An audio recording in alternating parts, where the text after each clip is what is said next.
Good morning. Welcome to our assembly. Now, see if you can remember what our assembly on Monday, or if you watched it late and you were on Tuesday, like the woodpeckers class, see if you can remember what our assembly was all about. Pause the video, remind your partner. What was it about? That's right, it was about superheroes and people who made the right choice and people who had particular gifts and they did the best they possibly could with the things that they got. So it was all about using your talents and making the most of the things that you've got that you can do, and working really hard. Just like Peter Parker worked really hard to help people, he made a decision to be a really good person and to do the best he could for other people. Batman made the decision to help other people and to use his money as Bruce Wayne to do the right thing. So today we're going to look at a little bit of a story, and it's a story taken from the Bible about some people who made a decision about what to do. Okay, so let's have a look at our story.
So there we go, guys. There was our story. Now, stop the video again and turn to your partner and tell your partner what you think you might be able to learn from that story. Might be a bit difficult. Give it a go.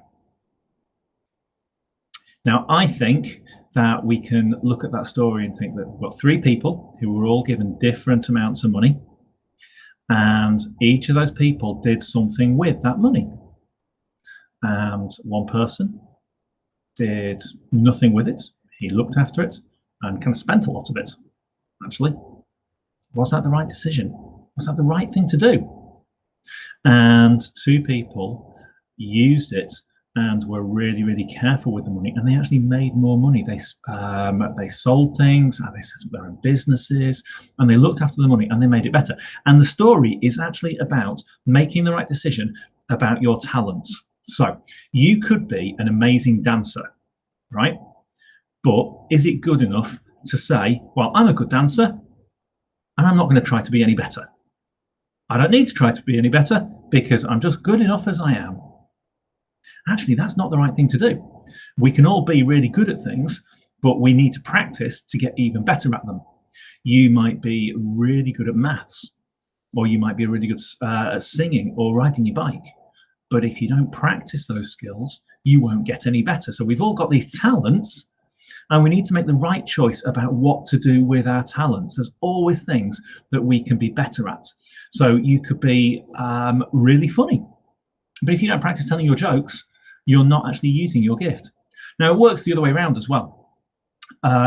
So first of all, we need to think about how we use our own talents and get better at those things to make sure that's even better. But there's another way of looking at things as well.